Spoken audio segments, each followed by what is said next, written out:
है बता दीजिए। अगर वो चांद मियां होते तो उनकी पूजा नहीं होती, चांद मियां होते तो उनकी मूर्ति नहीं होती, चांद मियां होते तो कोई ऐसा सबूत दो। ठीक है, हमारे कंधे पे बंदूक रख के चलाने की कोशिश आप लोग मत कीजिए, ये हमारा मसला ही नहीं। आपको अगर नहीं लग रहा है कि होने चाहिए नहीं होने चाहिए, तो इनको आप जो है उठा के फेंक, जहाँ फेंकना हो, हमें कोई एतराज नहीं, हमें कोई मतलब नहीं। करोड़ों लोगों की आस्था है। अरे चांद मियां भैया तुम्हारा दादा है, उसकी पूजा तुम लोग करो, हमारे पर क्यों थोप रहे हो? गलत लग रहा है अपने दादा को हिंदू धर्म में आप देखिए, ये विषय बड़ा महत्वपूर्ण है, जिसकी चर्चा होनी चाहिए थी, और आज नेशनल चैनल पर इसकी चर्चा हो रही है।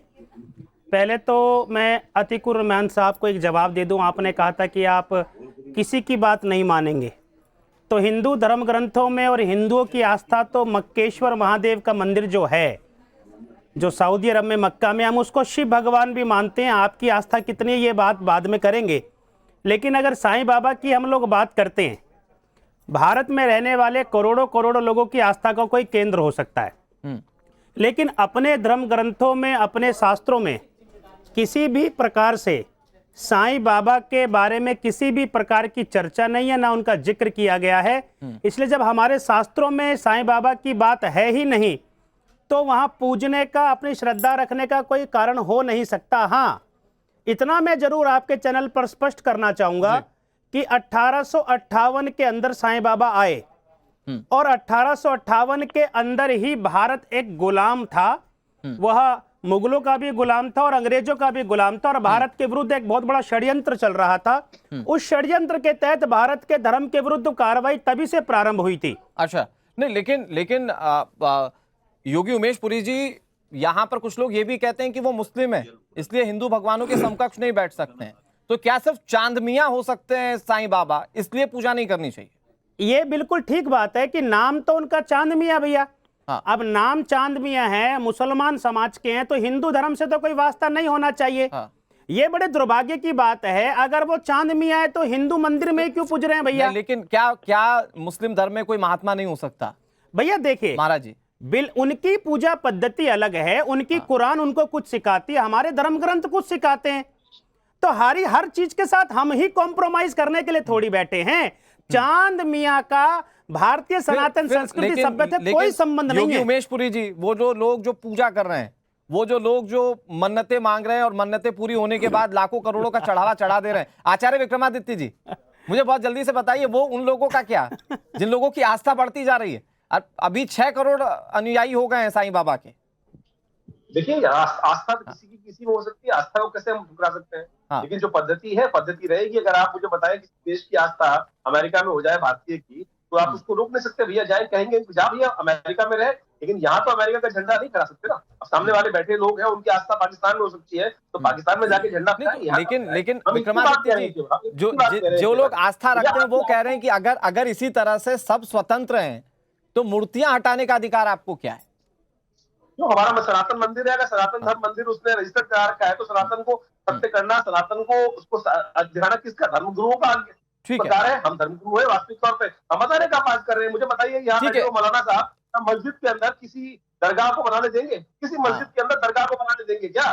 क्या साईं बाबा का होना किसी दरगाह के होने जैसा है मंदिर में? एक लाइन में आचार्य विक्रमादित्य जी।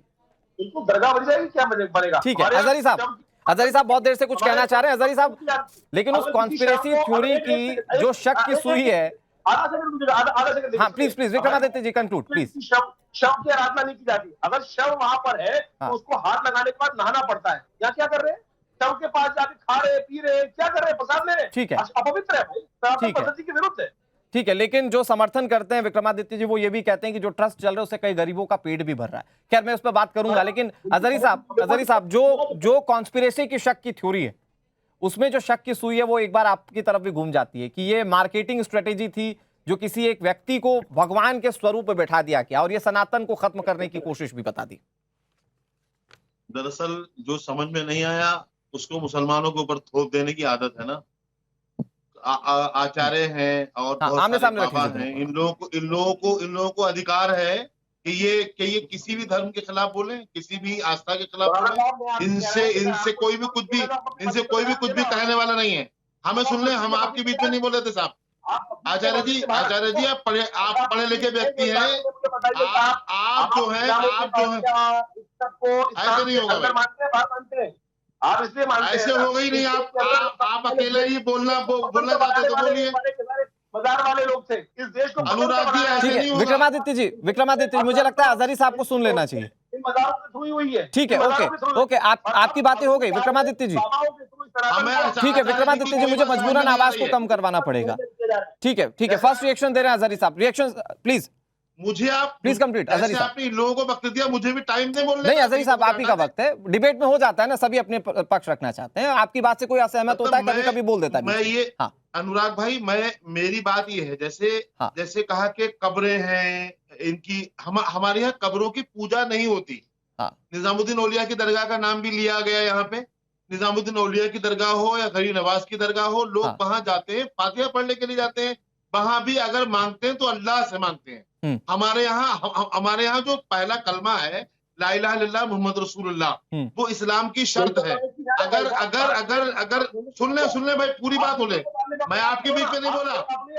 आचार्य जी आजा सुनिए, आप बर्दाश्त करिए, सब्र करिए, आप बोलने दीजिए मुझे। आप जिस तरह से डंके की चोट पे धड़ल्ले के साथ बड़े बड़े आचार्य, बड़े बड़े बाबा और योगी ये बात बोल रहे हैं कि वो चांदनियां हैं, देंगे कोई ऐसा सबूत? नहीं तो आपके पास क्या सबूत है कि वो चांद मियां नहीं है?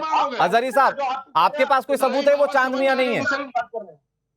आपके पास सबूत है चांद मियां नहीं है वो? हाँ है बता दीजिए। सबूत। अगर वो चांद मियां होते तो उनकी पूजा नहीं होती, चांद मियां होते तो उनकी मूर्ति नहीं होती, चांद मियां होते तो कोई ऐसा सबूत दो। ठीक है उमेश पुरी जी एक लाइन उमेश पुरी जी, फिर मैं उसके बाद मुमताज आलम जी के पास जा रहा हूँ। देखिए उमेश पुरी कितनी गंभीरता की बात है, बड़ी शर्म की बात है। अब साईं बाबा पर जिसको चांद मियां बोलते हैं, जब उस पर प्रश्न चिन्ह खड़ा शुरू हो गया तो ये मुस्लिम स्कॉलर उनको डिफेंड करने आ जाते हैं।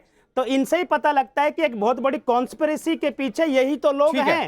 ठीक है लेकिन वक्त लिमिटेड है मेरे पास, वक्त लिमिटेड है। ओके मुमताज आलम रिजवी जी पढ़े लिखे व्यक्ति हैं और हमेशा धर्म संबंध बात करते हैं, अपने धर्म को बहुत पुरजोर तरीके से रखते हैं। मुमताज भाई बहुत छोटी सी बात, अगर आपके धर्म की बात होती है तो मौलाना साहब फ्री है ना, फ्री टू से कुछ भी कह सकते हैं। हिंदुओं की बात हो रही है तो ये जो हमारे साथ उमेश पुरी जी बैठे, आचार्य विक्रमादित्य जी बैठे और शैलेश तिवारी बैठे हुए हैं, ये अपने धर्म की बात करने के लिए फ्री क्यों नहीं है?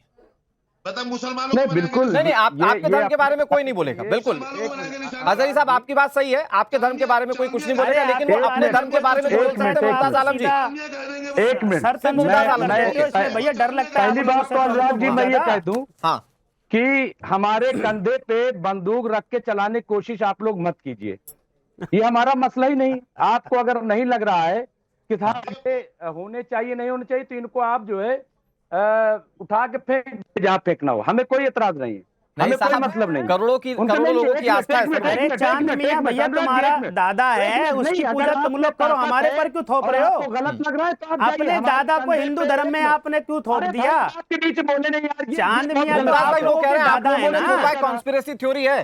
दादा मियां तो आपके हैं। क्या कह रहा हूँ, अरे साजिश हो कुछ भी हो, आपको पता चल गई ना साजिश, तो आपको जो दिल चाहे वो कीजिए, हमसे क्या लेना देना है?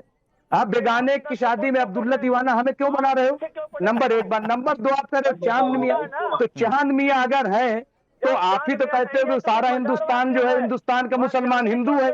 अगर सारा हिंदुस्तान का मुसलमान हिंदू है और चांद मियां भी तो हिंदू होंगे, तो फिर उसमें आपको क्या? अरे चांद मियां हिंदू नहीं है, चांद मियां तुम्हारे दादा मियां हैं। आप समझ नहीं रहे इस बात को। आप हर आदमी को तो भगवान मान लेते हो, वो दादा मियां हैं आप लोगों के, आप समझो तो आपकी आस्था है। और एक दो है नहीं, हर जगह भगवान है आपके, यहाँ तक कि सचिन तेंदुलकर को भी आपने जो है भैया 33 कोटि नहीं मुमताज भाई गलत कोट नहीं, सचिन तेंदुलकर क्रिकेट के भगवान, अपना भगवान सचिन तेंदुलकर क्रिकेट के भगवान। मुमताज आलम साहब ठीक है, आप मिसकोट मत कीजिए।